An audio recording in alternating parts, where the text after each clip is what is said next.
இன்னைக்கு நம்ம பார்க்க போறது துலாம் ராசி மேம். துலாம் ராசிக்கு இந்த சனி வக்ர பயிற்சி எப்படி இருக்கு, என்ன மாதிரி நற்பலன்களை அவங்களுக்கு கொடுக்க போகுது? இருந்துச்சு.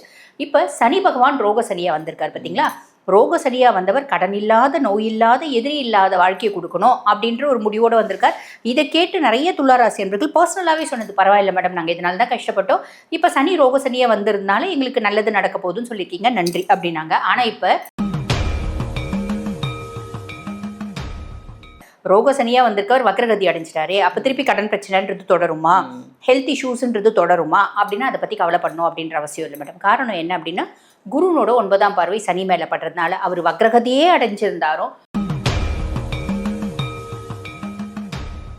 இல்லைங்களா. நான் எதனால கேட்டேன்னா வாயினால கேட்டேன் அப்படின்றத. எனக்கு வந்து மறைச்சிலாம் பேச தெரியாது, நடிக்க தெரியாது.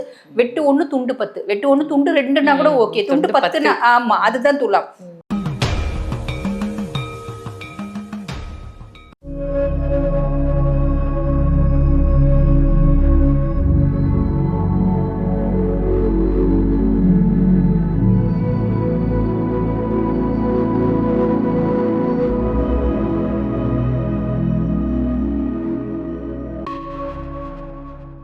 ஆன்மீக பரிகார நேயர்கள் அனைவருக்கும் அன்பான வணக்கங்கள். இன்னைக்கு நம்ம யாரை சந்திக்க வந்திருக்கோம் அப்படின்னு பாத்தீங்கன்னா, அஸ்ட்ராலஜர் தீபா அருளாளன் மேடம் தான் சந்திக்க வந்திருக்கோம். வணக்கம் மேம். வணக்கம். எப்படி இருக்கீங்க? நல்லா இருக்கேன் மேம். நீங்க நல்லா இருக்கேன் மேம். ரொம்ப சிறப்பா இருக்கு உங்களுடைய பதிவுகள் எல்லாம். நிறைய வித்தியாசமான பயிற்சிகள், ஒவ்வொரு மாசத்துக்குமான பயிற்சிகள் என்ன, அதே மாதிரி நம்ம பெரிய பயிற்சிகள், குரு பயிற்சி, சனி பயிற்சி, இதெல்லாம் நிறைய நல்ல நல்ல பதிவுகளா கொடுத்துட்டு இருக்கீங்க. மக்களும் ரொம்ப இன்ட்ரெஸ்டா ஒவ்வொரு பதிவையும் பார்த்து நமக்கு கமெண்ட்ஸ்லாமும் கொடுக்குறாங்க, உங்களுக்கு கால்ஸ்லாமும் வரும் அப்படின்னு நினைக்கிறேன். நிறைய பாராட்டுகள் நம்ம சேனலுக்கும் வந்துட்டு இருக்கு. உங்களுடைய பதிவுகள் எல்லாம் நல்லா இருக்கு, மேடம் கொடுக்கக்கூடிய பதிவுகள் எல்லாம் சூப்பரா இருக்கு, ரெகுலரா பண்ணுங்கன்னு நிறைய பேர் சொல்லிட்டு இருக்காங்க. ரொம்ப ரொம்ப சந்தோஷமா இருக்கு. அதுக்கு உங்களுக்கு முதல்ல வாழ்த்துக்களை தெரிவிச்சுக்கிறேன் மேம். இப்ப இன்னைக்கு நம்ம பார்க்க போறது வந்து சனி வக்ர பயிற்சி.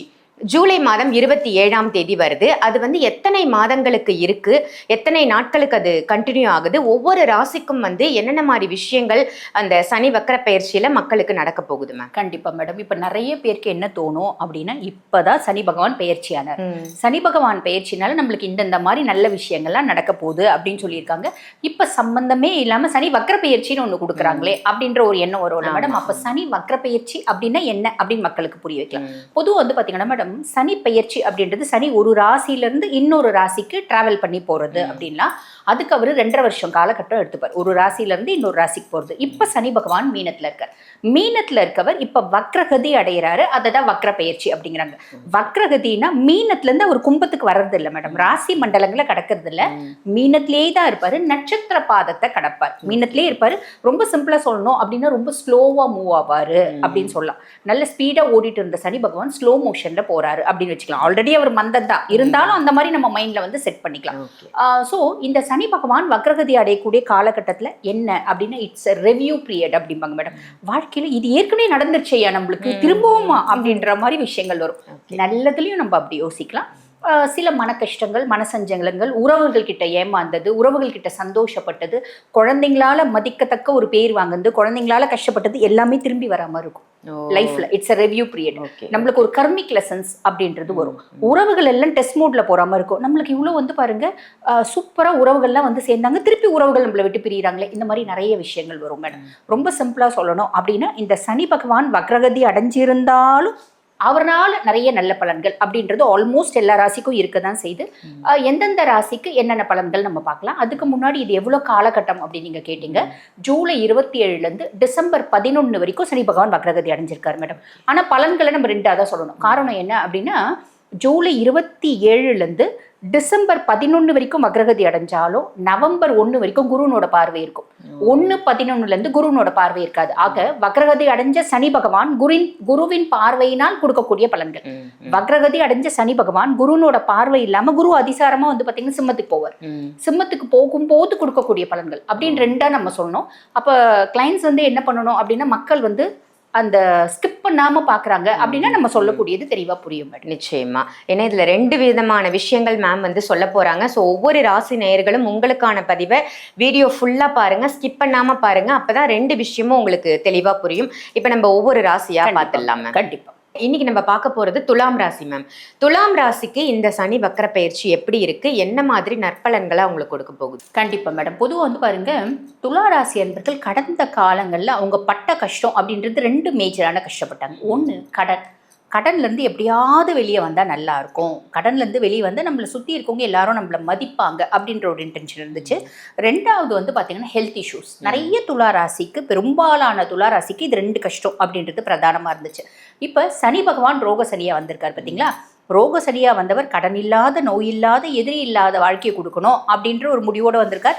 இதை கேட்டு நிறைய துளாராசி என்பர்கள் பர்சனலாகவே சொன்னது, பரவாயில்ல மேடம், நாங்கள் இதனால தான் கஷ்டப்பட்டோம், இப்போ சனி ரோக சனியா வந்திருந்தாலும் எங்களுக்கு நல்லது நடக்க போகுதுன்னு சொல்லியிருக்கீங்க, நன்றி அப்படின்னாங்க. ஆனால் இப்போ ரோக சனியா வந்திருக்கவர் வக்ரகதி அடைஞ்சிட்டாரு, அப்போ திருப்பி கடன் பிரச்சனைன்றது தொடருமா, ஹெல்த் இஷ்யூஸ்ன்றது தொடருமா அப்படின்னா அதை பற்றி கவலைப்படணும் அப்படின்ற அவசியம் இல்லை மேடம். காரணம் என்ன அப்படின்னா, குருனோட 9ஆம் பார்வை சனி மேலே படுறதுனால அவர் வக்ரகதியே அடைஞ்சிருந்தாரும் உங்களுக்கு வந்து பார்த்தீங்கன்னா கடன் இல்லாத, நோய் இல்லாத, எதிரி இல்லாத வாழ்க்கையை கொடுப்பாரு. ஆனால் ரொம்ப ஸ்லோவாக கொடுப்பாரு அப்படின்னு சொல்லலாம். இப்போ நிறைய பேர் வக்ரகதி அடைஞ்சிருக்காருன்னா என்ன நினைக்கிறாங்கன்னா, அவர் நற்பலன்களை கொடுக்கணும்னா மாறி கெடுப்பலன்களை கொடுத்துருவாரு அப்படின்ற மாதிரி நினைக்கிறாங்க.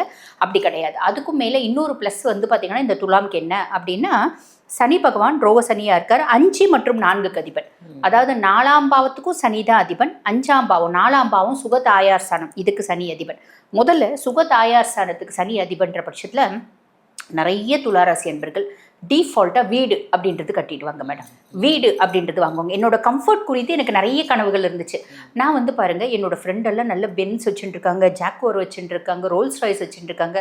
நான் வந்து 2 வீலரில் போயிட்டுருக்கேன். நானும் ஒரு மாருதியாவது வாங்கணும் அப்படின்ற மாதிரி ஐடியா இருக்குது, ரொம்ப நாள் ஆசை இருக்குது அப்படின்னா அது இப்போ நிறைவேறிடும். அதே மாதிரி எல்லாரும் பெரிய பெரிய பங்களா வச்சுட்டுருக்காங்கப்பா. எனக்கு வாடகை வீட்லேயே, அதுவும் வாடகை வீடு பெருசாக வச்சுட்டுருக்கேன்னா அவங்க முன்னாடிலாம் எனக்கு கௌரவம் இல்லை, மரியாதை இல்லை. நான் என்ன பண்ணுறேன், ஒரு குருவி குண்டு மாதிரி 10 ரூமில் தான் நான் இருக்கேன். அப்படின்னாலும் இந்த காலகட்டம் அதை விட பெருசாக ஒரு வாடகை வீடு போகிறதுக்கான பிராப்தம், ஒரு சொந்த வீடு வாங்குறதுக்கான பிராப்தம். ஆல்ரெடி ஒரு சொந்த வீட்டில் இருக்காங்க, அதை விட ஒரு கம்ஃபர்ட், அதை விட ஒரு பெரிய வீடு வாங்குறதுக்கான பிராப்தம். நான் இவ்வளோவில் இருக்கேன்னா இவ்வளோ உயர்வேன், இதுக்கான ஒரு வழியும் வாய்ப்பும் உண்டு அப்படின்னு சொல்லலாம். அப்போ டீஃபால்ட்டாக அவங்களோட கம்ஃபர்ட் குறித்து அவங்களுக்கு நிறைய கனவுகள் இருக்குது அப்படின்னா அதில் சில கனவுகள் சாலிடாக நிலைவேறும் மேடம். இது ஒரு பெரிய ப்ளஸ். அதுக்கு மேலே எங்கள் அம்மா எனக்கு சுத்தமாக சப்போர்ட்டே கிடையாது அப்படின்னு நினைக்கிற துளாராசி அன்பர்களாக இருந்தாலும் வாய் ஜாஸ்தி இல்லைங்களா. நான் எதனால கேட்டேன்னா வாயினால கேட்டேன் அப்படின்றத. எனக்கு வந்து மறைச்சிலாம் பேச தெரியாது, நடிக்க தெரியாது. வெட்டு 1 துண்டு 10, வெட்டு 1 துண்டு 2ன்னா கூட ஓகே, துண்டு 10ன்னா ஆமா அதுதான் துலாம். அது ஏன்னா மேடம், சனி உச்சமடையக்கூடிய ராசி அப்படின்றதுனால மேக்சிமம் வந்து பார்த்தீங்கன்னா ஹானஸ்டாக இருப்பாங்க. ஆனால் கோவம் அப்படின்னு வந்துருச்சுன்னா பயங்கரமாக பேசுவாங்க, நிறைய உறவுகளை பேசியே கெடுத்துக்குவாங்க அப்படின்னு சொல்லலாம் துலாமை பொறுத்த வரைக்கும். ஸோ அதுக்கும் மேலே அவங்களுக்கு ரொம்ப நல்ல குணம் இருக்கும். யாராவது வந்து இல்லை அப்படின்ற மாதிரி கேட்டாங்க அப்படின்னா ரொம்ப சிம்பிள் மேடம், ஜூஸ் குடிச்சுட்டு இருப்போம். யாராவது அந்த நிறைய பேர் வந்து கேட்பாங்க பார்த்தீங்களா, ஜூஸ் வாங்கி கொடு அப்படி இப்படின்னு கேட்குறாங்கன்னு வச்சுக்கோங்களேன். இப்போ நம்ம என்ன பண்ணுவோம், ஃபஸ்ட்டு 5 ரூபா போடுவோம், 10 ரூபா போடுவோம், இல்லை மிஞ்சி போனால் விலை கம்மி ஜூஸ் எதுன்னு பார்த்து வாங்கி கொடுப்போம். ஆனால் துலாம் அப்படி கிடையாது. இவங்க ஸ்ட்ராபெரி கொடுக்குறாங்கன்னா அவங்களுக்கும் ஸ்ட்ராபெரி வாங்கி கொடுப்பாங்க. அந்த அளவுக்கு நல்ல மனசு, அந்த ஈகைத்தன்மை அப்படின்றது உண்டு. அடமெண்ட் ஆர்குமெண்ட் ஒரு சைடு, ஓவர் பேச்சு, பயங்கரமாக பேசுறது, நம்மளை வந்து 2 வார்த்தை அவங்க கேட்டுட்டாங்கன்னா அவங்க நொந்துக்கணும், அந்த அளவுக்கு நான் பேசுறது, இதெல்லாம் இருந்தாலும் ஓவர் பர்ஃபெக்ஷன். நான் பர்ஃபெக்டாக இருக்கிறது பத்தாது, நீங்களாமும் பர்ஃபெக்டாக இருக்கணும் அப்படின்ற எண்ணம், இதெல்லாம் தராசில் ஒரு சைடு. இன்னொரு சைடு அதிகப்படியான நியாயம், நடிக்க தெரியாது, ஏமாற்ற தெரியாது, துரோகம் பண்ண தெரியாது. அதே மாதிரி வந்து பார்த்தீங்கன்னா மற்றவங்களுக்கு கொடுத்தே சந்தோஷப்படுறது, ஈகைத்தன்மை அப்படின்றது ஜாஸ்தி உண்டு. 2 இருக்கிற துலாமுக்கு. அப்படிப்பட்ட துலாம் இந்த 4ஆம் பாவம் குறித்து முக்கியமாக அம்மானோட ஒரு சப்போர்ட் குறித்து, அம்மா வந்து பெருசாக வந்து எனக்கு சப்போர்ட்டே இல்லைங்க, நம்ம தான் பேசி பேசி கெடுத்துக்கிறோம், அம்மானோட சப்போர்ட்டே இல்லைங்க, அம்மா வந்து பெருசாக என்னை வந்து ஒதுக்கி வச்சுட்டாங்க அப்படி எப்படின்ற விஷயம் இருக்குன்னா கூட இந்த காலகட்டம் அம்மானோட சப்போர்ட் இருக்கும். இல்லைங்க எங்கள் அம்மா எப்பயுமே எனக்கு சப்போர்ட்டாக தான் இருக்காங்க, ஆனால் ஹெல்த் இஷ்யூஸ் இருக்குது, ஸோ எங்கள் அம்மானால எனக்கு சப்போர்ட் பண்ண முடியல. இந்த காலகட்டம் அம்மானோட ஹெல்த் இஷ்யூஸ் அப்படின்றது மாறும், முன்னேற்றம் அப்படின்றது வரும். அம்மா குறித்து எனக்கு நிறைய ஆசைகள் இருக்குது. எங்கள் அம்மா இது வரைக்கும் என்ன தாங்குந்தே கிடையாது, இப்போ தாங்குன்னு தாங்கணும்னு ஆசைப்படுறேன். அந்த மாதிரி இருந்தாலும் நிறைய நிறைவேறும் ஒரு ப்ளஸ். அதுக்கு மேலே 5ஆம் பாவத்துக்கும் அதிபன் அப்படின்றதுனால எங்கள் அப்பானோட சொத்துக்கள் நிறைய இருக்குது. எங்கள் அப்பா இன்னொரு கல்யாணம் பண்ணிவிட்டு இன்னொரு ஃபேமிலியில் போயிட்டார். எங்கள் அப்பா திருப்பி எங்கள் கூட வருவாங்களான்னு ஆசைப்படுறோம். எங்கள் அப்பா சொத்து 2வது, எங்கள் அப்பா வந்து எங்கள் கூட இருக்கணும், எங்கள் அப்பாவுக்கு உறவுகள் எல்லாம் எங்கள் கூட இருக்கணும். ஏன்னா எங்கள் அம்மா இறந்து போயிட்டாங்க, இல்லை எங்கள் அம்மா இருக்காங்க. இப்படி ஏதோ ஒரு காரணத்தினால் அப்பானோட உறவுகள் குறித்து, அப்பானோட சொத்து பத்து குறித்து, அப்பானோட ஆதரவு குறித்தெல்லாம் நிறைய எண்ணங்கள் இருக்குது, ஆசைகள் இருக்குன்னா நிறைவேறும் மேடம். எல்லாமே நிறைவேறிடாது, ஓரளவுக்கு நிறைவேறும். குழந்தை பிராப்தமே இல்லைங்க, குழந்தை பிராப்தம் அப்படின்றது உண்டு. எத்தனை லவ் இருந்தாலும் அத்தனை லவ்வும் பிச்சுன்னு ஓடிடுது. இப்போ நீ என்ன மாதிரி ஆசைப்பட்ட அந்த ஆசைப்பட்ட மாதிரி ஒரு பிள்ளை உன் வாழ்க்கையில் வரதுக்கான வழியும் வாய்ப்பு உண்டு. நான் பேசிக்காக யூஜிக்கு பல முறை வந்து பார்த்தீங்கன்னா எழுதிட்டே இருக்க எக்ஸாம் கிளியரே பண்ண மாட்டேங்கிறேன். நீ கிளியர் பண்ணிடுவேன். இப்போ அதுக்கான நீ ஃபாரின்க்கு எக்ஸாம் எழுதினாலும் சரி, நீட் எழுதினாலும் சரி, அந்த யூஜி போகிறதுக்கான ப்ராப்ளம், இப்படி நிறைய நல்ல விஷயம் நடக்கும். ஒவ்வொரு பாவம் குறித்து இவ்வளோ எண்ணங்கள் இருக்குது அப்படின்னா இவ்வளவாது நிறைவேறும். சனி செய்வார் அப்படின்னு சொல்லலாம் ஃபர்ஸ்ட் விஷயம். அதுக்கு மேலே இது எல்லாமே வந்து பார்த்தீங்கன்னா மேடம், குருனோட பார்வை சனி மேலே இருக்கக்கூடிய காலகட்டம். கடைசி 40 நாள் வந்து குருனோட பார்வை சனி மேலே இருக்காது. அப்போ சனி வக்ரகதி மட்டும் அடைஞ்சிருப்பாரு, ஆனால் பார்வை இருக்காது. அப்படின்ற பட்சத்தில் எல்லா நல்லதும் செய்வார், நிதானமாக செய்வார் அப்படின்னு சொல்லலாம். அப்போ திருப்பி வந்து பார்த்திங்கன்னா கடங்கார நம்மளை வந்து ரொம்ப இரிட்டேட் பண்ணுற மாதிரி ஒரு சூழ்நிலை வரும். நோய் நம்மளை வந்து பார்த்திங்கன்னா நம்மளை இன்னும் கொஞ்சம் காம்ப்ளிகேட் பண்ணுற மாதிரி, இன்னும் கொஞ்சம் அட்வான்ஸ்ட் ஆகிற மாதிரி ஒரு சூழ்நிலைலாம் வரும். ரொம்ப சிம்பிளாக சொல்லணும் அப்படின்னா அந்த கடைசி 40 நாள் துலாமுக்கு சவால்களை வெல்லும் காலம் அப்படின்னு சொல்லிக்கலாம். ஓவர்டேக் பண்ணும், நம்ம தான் எவ்வளோ இருந்தாலும் சமாளிப்போமே. இதையும் கொஞ்சம் வந்து பார்த்திங்கன்னா ஆரோக்கியத்தில் கவனம் செலுத்தி கடன்காரங்கிட்ட இல்லைப்பா இந்த நாளில் கொடுக்குறேன் வெயிட் பண்ணு அப்படின்ற மாதிரி பிளான் பண்ணி செய்கிறாங்க அப்படின்னா பிரச்சனை கிடையாது மேடம். Super ma'am. துலாம் ராசிக்கு கடைசி 40 நாட்கள் மட்டும் கொஞ்சம் கவனமாக இருக்கேன் அப்படின்னு சொல்லியிருக்காங்க. ரொம்ப நல்ல தகவல் துலாமுக்கு சொல்லியிருக்கீங்க மேம். நன்றி. நன்றி.